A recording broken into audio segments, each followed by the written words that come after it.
Hi, I'm Chris. Hi, and I'm Elke.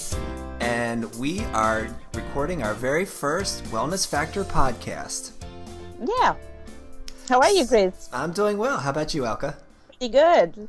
Maybe we should just tell our listeners we are not next to each other.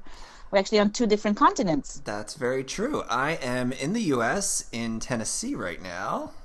And I'm in Paris, France. Oh, bonjour. Bonjour. Oui, très bien. Super. On va commencer alors. All right. We're keeping it English here for the listeners. Yeah, probably. I try my best. I come with an accent, so it's not always easy, but I try my best. You do very well, my friend. Very well. So, I thought we would start off by kind of introducing ourselves, and Elke's going to kind of explain how we met each other, just to give you a little bit of background. So, Why don't you go for that, Elke? Sure. You know what? I was thinking about this afternoon, and I realized we know each other for 13 years now. It was 2000. Can you imagine? Wow. Yes, time is running. It is amazing. And it was actually when I moved, little foreigner, to California. And Chris and we worked together at the Hyatt Regency in Monterey. And back in the day, I still called it Monterey. I learned it's called Monterey. And we sat basically, in the same office. You sat in in front of me. Is that what you say? In front of me? Yeah, absolutely. And we had a good time. Man, we laughed a lot. We sure did. And we've kind of gone our separate ways from that point, but always kept in touch, which was pretty cool. I mean, from there on, it was like the beginning of internet. Well, maybe it was a little bit before, but that's when I got familiar with it.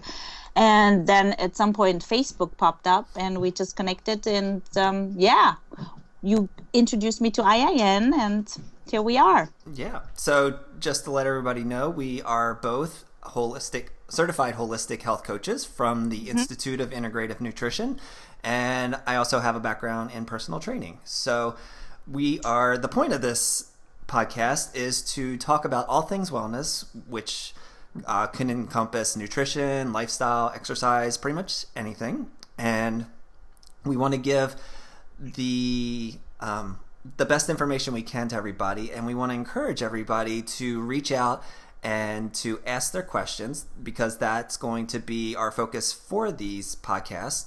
Exactly. And so we have a Facebook page. It's The Wellness Factor, and when you do a search on Facebook, you'll actually look for The Wellness Factor Online, and you'll see our little symbol there and our pretty pictures. And we're going to post there, obviously, and we want to have that sort of be a gathering place for everybody to ask their questions, to create a community, and to help one another out. So again, we're going to be on Facebook, or we are on Facebook, and so head on over there to ask your questions, or talk to the fellow listeners, or talk to Elke and myself. Yes, exactly. You got some some information of our own businesses we have as well, so you can always touch base with us through the internet as well, and or send us an email. But other than that, head to the Wellness Factor online and give us a like, and just do not hesitate. Ask us any questions you would like. Absolutely. And we also, like Elke said, have our own website. So if you want to check out and follow Elke, she's at healthcoachingparis.com. And my website is CK, that's like Charlie Kilo, CK, Health and Fitness, all one Calvin word. Klein. Yeah, Calvin Klein, exactly. CKHealthandFitness.com. So head over there, check us out, get on our email list. We love sending out newsletters and information. But the Wellness Factor Online is going to be our one-stop shop for you to start with. Absolutely. And we're looking forward to meet you guys. Yes, we want to meet you and talk to you. So head on over there. Chris, I just wanted to ask you, actually, you had some topic. You just wanted to go ahead and start with that, and we go from there.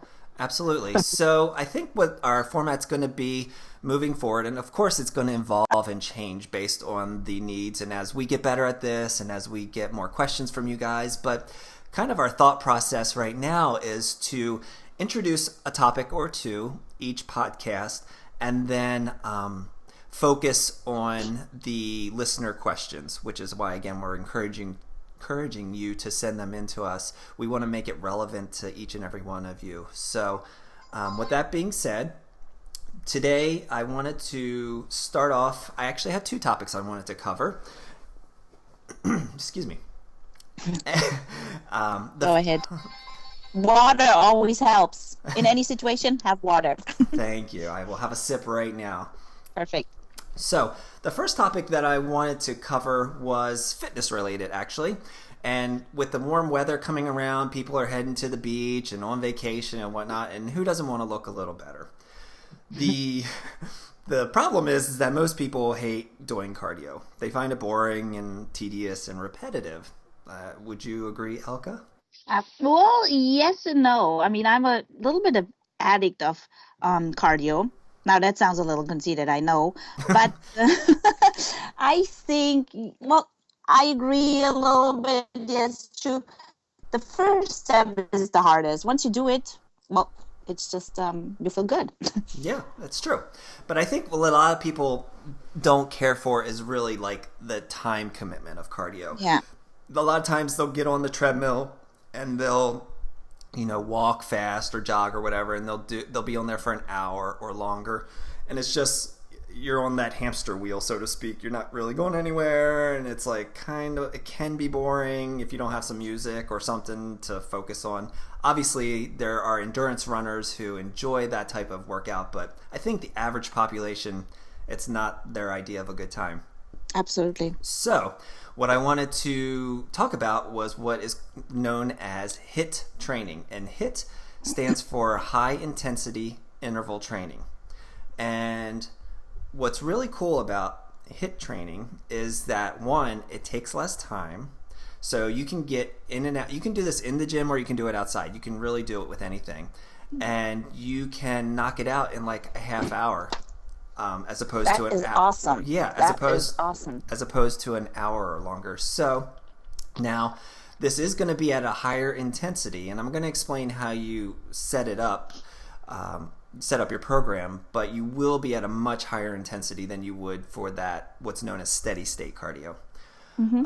Another benefit of HIIT training is that there is a longer, what's known as excess post-exercise oxygen consumption. It's a mouthful. It's also known as EPOC or afterburn. So basically, when you stop the exercise, sort of the carryover effect from that exercise. It's much longer than that steady state cardio. And also, for those that are looking to not wither away, it's much more muscle sparing than steady state cardio. And I know I throw this image gets thrown out a lot, and I'm guilty of doing it as well, but it's sort of the sprinter versus the marathon runner picture that I'm sure everybody has seen. The sprinter is much more muscular, whereas the marathon runner is kind of skinnier. Yeah, skinnier, kind of even sickly looking at times. Yes, it's true. Yeah. You think like they're breaking down at the finish line. Exactly.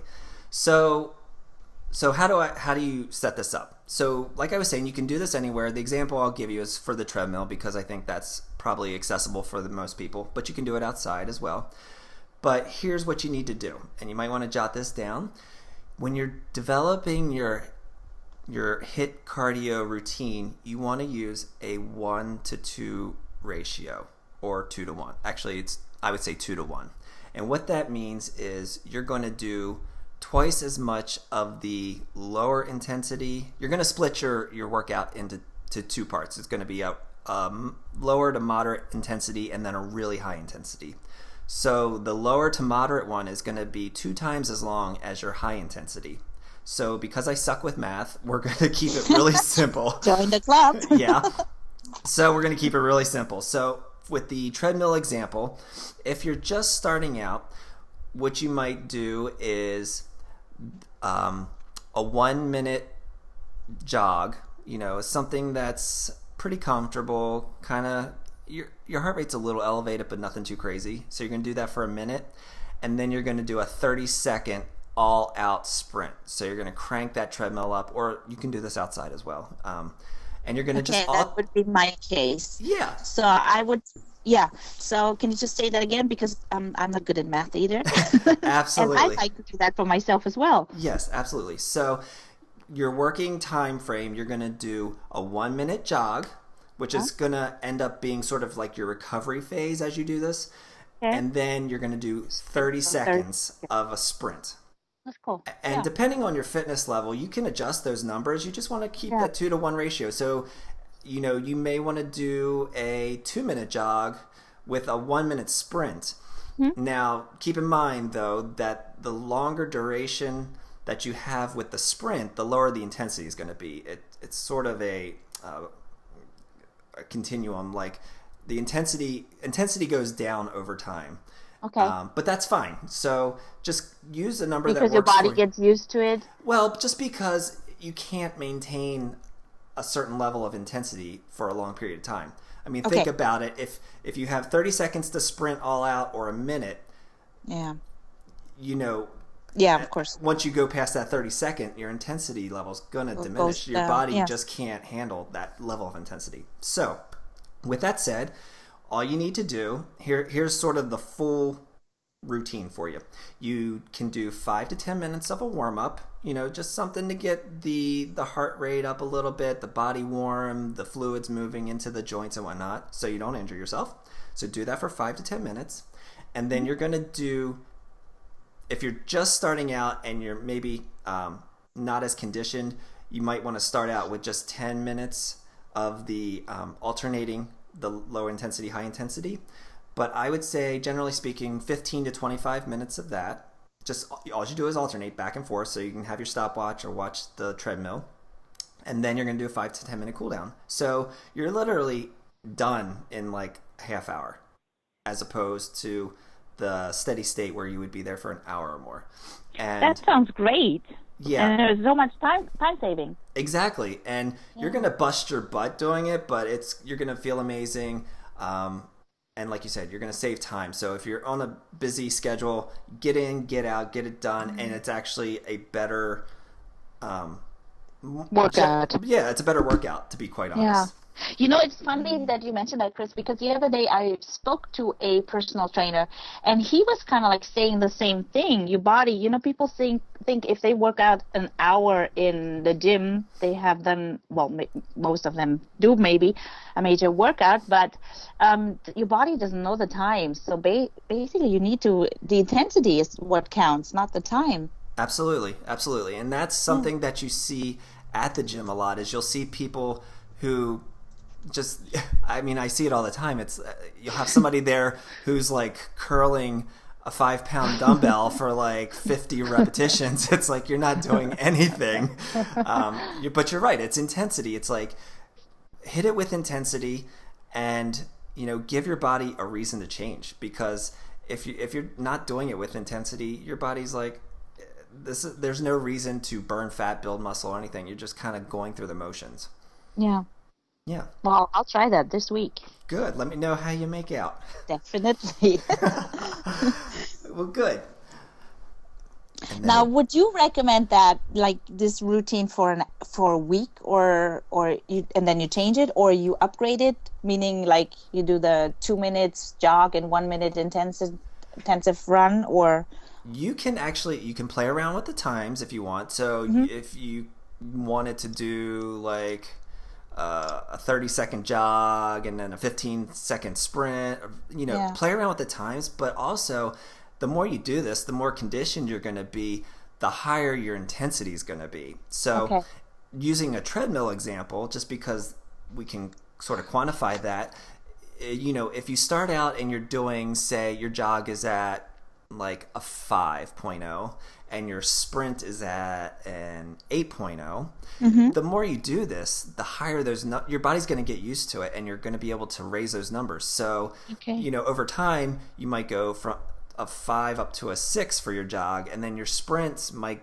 go up to, who knows, a 12 or something. You know what I mean? Got it. Yeah. So over time, your body will adapt. And and you increase those numbers. Exactly.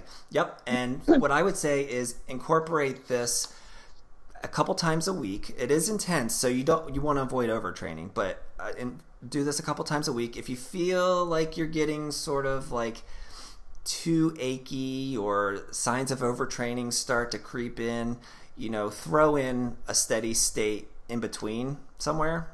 Something that's a little bit lower intensity is more of an active recovery type of workout. Okay. But this is what's really going to burn off the fat. Well, great. And then you can do these on their own day, or you can also, if you wanted to, say you just did a hard workout of some sort and you just wanted to throw this in for a bonus, you could just do, say, 5 rounds of sprints. So you go to the gym, you work out hard, you want to really finish it off, you hop on the treadmill and you just do like 5 rotations of this. You sprint for 30 seconds and then rest for a minute and then sprint for 30 seconds just to kind of top it all off. Cool. Okay. That sounds good. Yeah, and I think it's really manageable. I mean, half an hour, come on, everybody can find or should find. If not, it would be very sad. Exactly.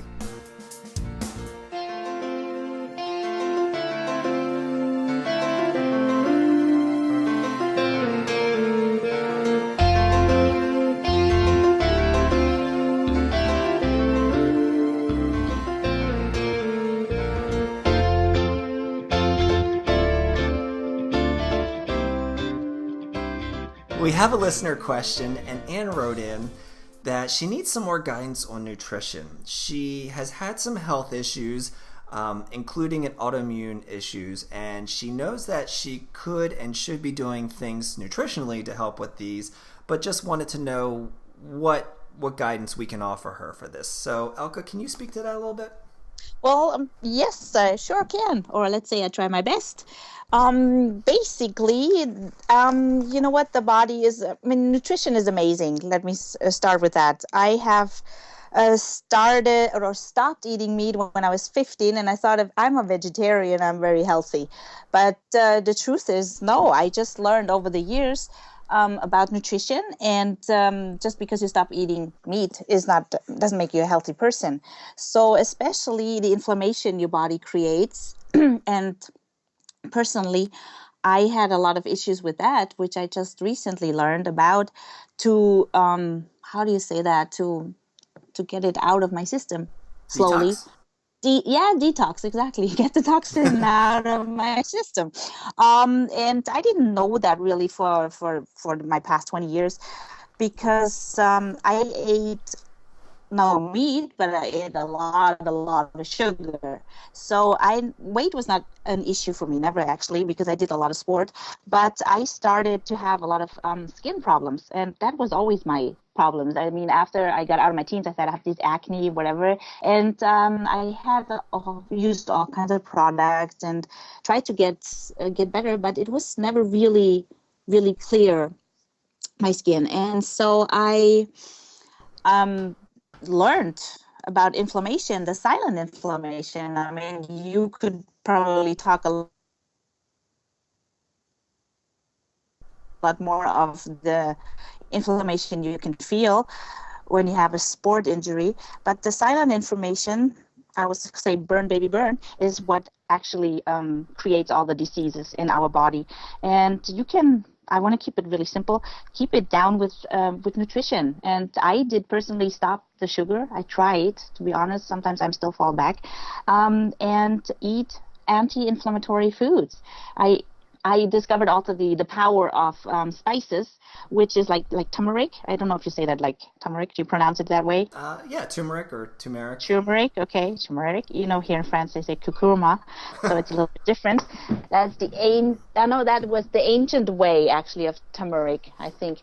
And ginger, which is amazing. I put ginger everywhere in my tea. I have fresh ginger always at home, and you can just put it anywhere. Like I said, my green tea, I put in my rice and everything, and garlic. And it's just a start, simple. If you put these ingredients in your food, that keeps the inflammation down. I'm sorry, I'm stuttering. And just the other day, my son was a pretty healthy little camper, but he had a fever. And it was like he went through this winter really great, and all of a sudden Friday night he got this really high fever. And I gave him ginger. I made it like a ginger brew. He didn't really like it much with honey and lemon juice and ginger. But I do believe I had no need to give him any pills. We say ibuprofen here. I don't know how you pronounce it. Ibuprofen or something like that. Ibuprofen, yep. Yes, I was no need for it because ginger has exactly the same effect. And I gave him that after Monday he was back in school. I mean, it was perfect timing, just the weekend. But I really believe that is very helpful. Absolutely. And I mean, it's really true what people say, like food is medicine, and it can be even more powerful. Generally, it is more powerful than pills, and it's without the side effects. Absolutely. Absolutely. Your body's a temple. I don't know what people put in it, but they're so concerned about what they put in their cars, but what they put in their bodies, they just don't care.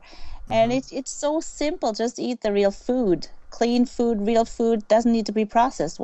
If you read the food labels, less is more. If there's just the ingredient in that you actually want to eat, then it's fine. And Right. And I think that for a lot of us, especially over here in the States, sugar it's in everything that people buy. And I think that's one of the leading causes of that inflammation. I definitely agree. Sugar is really a poison. I mean, it's a legal drug. And, you get addicted to it. I mean, the kids get addicted to it. I see it with my son. If he could, he would eat sugar every meal. And it's sad, but it is just like that. And you just have to find different ways to, I mean, dates, for example, they're very sweet, but you have to be careful as well with dates. They are covered with sugar. Just take the natural one, and they're so great. And you can bake with them. You can do everything with it. And well, my little treat every now and then is dark chocolate. But other than that, I stay away from sugar. Refined sugar, I'm run. Right, right. And dark chocolate has some good health benefits too. And I think people just assume chocolate is chocolate, but exactly. It really is dark chocolate that has the antioxidants and whatnot in it. It's not the super sweet milk chocolate or no, exactly. But you know what? Yeah, but at some point you actually get used to it. Sometimes maybe it's a little transition from the milk chocolate into dark. But I love it. I could not. I mean, I don't eat milk chocolate, but I think I wouldn't even like it anymore. Right. And I think the other thing that is so scary and dangerous with inflammation is because it is sort of this silent killer. We have it in our systems and don't even know about it. There's no overtly, obvious signs that we are inflamed a lot of times. Absolutely. And so we just keep fueling the fire day in and day out. And, that eventually over time, it leads to... It's too late. Then you notice it. Yeah. Yeah, to whatever diseases decide to manifest themselves. So I think it's better now to take your tips and put them into action and try to put out that flame. I know that I often tell my clients, sugar is huge, obviously. Absolutely. And then I also recommend getting a good amount of omegas in their system, whether omega-3, exactly. Whether it's through seafood or just supplementation. I got a good friend of mine just started taking over here. I don't know if they have it in France, but they have Barlean's oil here, and it's high in omega-3s. It's an omega-3 supplement, and it tastes like they have pina colada, and they have They have orange different flavors? swirls. Yeah, and right now I have key lime pie that I'm enjoying right now. Oh, nice. but it's a tasty way to get the omegas if you don't either have access to the seafood, or some people just don't. I just want to say, why don't you just eat natural fish? I mean, organic salmon, for example. You get the omega-3. But some people don't have access over here, or it can be a cost issue for some people. I agree on that. Yeah. That is true. That fish is expensive here too. Yeah. So, any other tips for kind of cooling the inflammation? So we're going to eat whole real foods. That's first and foremost. Watch the sugar intake. Read the labels. and try to get omegas. Omegas, exactly. Anything else? Key lime, pina colada, whatever suits you. Exactly. And well, yeah, you needed to include vitamin A, C, and E, and you get that through foods too. I mean, just try to eat more alkaline foods. And what are some example of alkaline foods? You know what? Let's do it. I mean, where you get really alkaline foods is some people do. I mean, to get the inflammation down, is drink green juices. That's the perfect way to detox and get that stuff out. And green leafy vegetables, spinach, kale. That's a good point. I think a lot of us don't eat enough greens, or I know in the States a lot of people, I find it more towards the East Coast, will eat like iceberg lettuce, which has like no nutritional value. And so it's like I recommend to people that they go for the dark leafy, like you said, so the spinach, the kales, the Swiss chard, and try different ones, because they all have a unique flavor and they all have their own sort of like tweaky, the nutritional content is a little different on each one, so go for those, the dark green ones. Green is a great color. It's just, and it is just, every time we see green there's hope. And go for that in your food as well, and once you indulge into greens, there's hope and you feel better. Exactly.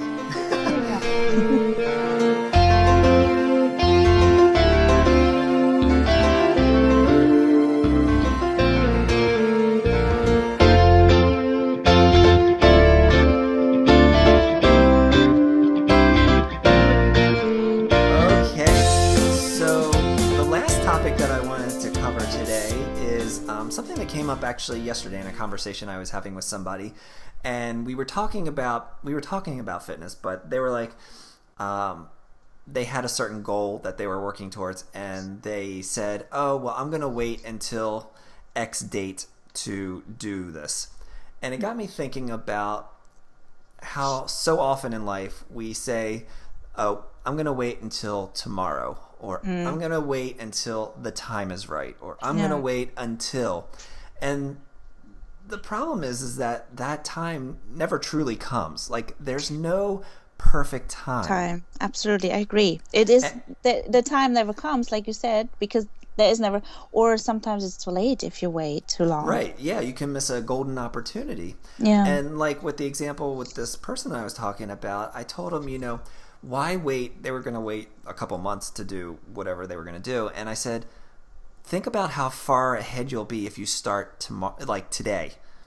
If you work towards that in 2 months, you're going to be light years from where you would be if you were to wait. Or, if you decide to wait, then you could lose all your motivation. Like, it truly never comes. And I really think it applies to all aspects of life. It can be, I'm going to start eating better tomorrow, or I'm going to start working out next week, or I'm going to start that business opportunity, in a couple months when my budgets look better, or whatever it might be. And I think we have to, some takeaways that we have to keep in mind is like we said, tomorrow never comes, and all you gotta do is take that first step. It's like, what can you do with what you have right now? Absolutely. And being okay with, like, that's good enough. Like, nothing is ever going to be perfect either. That's the other thing. So it's, if I want to get in shape, and so I'm going to start today by signing up at a gym, and I'm going to walk on the treadmill for 15 minutes. You know what? That's the first step, and that's good enough for today. And you just take those steps towards whatever your goals are. You're not going to lose 50 pounds in 2 weeks. You have to be realistic with your goals as well. But the key really is to take that first step and not get hung up into, I'll start sometime in the future that never comes. I absolutely agree. Sometimes you just need to do the jump, whatever situation you are. And if you like to do it, because you're not going to be happier. I mean, there's a reason why you think about to change. And you want to be for the better. But if you don't do anything, you stay in the same rut, you're not going to be happy. Exactly. I mean, there might be challenges along the way. Of course, if you want to lose weight, you have to run. It might not always be easy because you're not always in the same physical condition. But, you do it. And it's the same with, like you said, your personal life or professional life. Sometimes every day you have to drag yourself to work and say, oh my gosh, I have to go again. Today is Monday again. I have to go again. And these days are more than your happy days. Then there's time for change. Right. And you don't have to just, like using that job example, like you don't have to just quit your job next day. But it's like, if you want to have a business adventure, okay, well, when you're not at work, what can you do on your off hours to move towards that? Yeah. You can plant the seed, water it, and develop it at the same time. It's not an all or nothing type of thing. Absolutely. Yeah. And the basic, it's just we think you just have one life. I mean, we don't know. Actually, nobody knows. Maybe we're coming back, but yeah, we make it the best. Yeah, in any aspect. Absolutely, and I think the other thing that you risk by waiting is that you lose the motivation or inspiration of whatever it is that you're thinking about. Sometimes we get hit with these moments of inspiration, and it's like, oh, that's awesome, I'm going to do, blah, blah, blah down the road. But there's a certain level of energy that comes with that spark of inspiration that you're not going to have either. So absolutely, yeah. Yeah, it's like, take action now, even if it's just a small step in the right direction. Please, please, please don't wait until the perfect time, because it will not come. Exactly. Couldn't agree more, Chris. Absolutely right. So I think that's our podcast for today. Just a reminder to check out our Facebook page at The Wellness Factor Online. Exactly. Bombard us with your questions. It's going to be more fun if there's more interaction, meaning, just ask any kind of question. We try to do our best. And, visit our websites if you like. Absolutely. And anything else on your mind, Miss Elke? I think that's it for right now.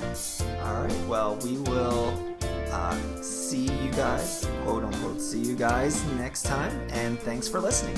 Yeah, thank you so much for listening. Thank you, Chris. It was fun talking to you as usual. Absolutely. And we'll talk next time. Sounds good. You guys take care. Bye-bye. Bye-bye. Bonne soirée.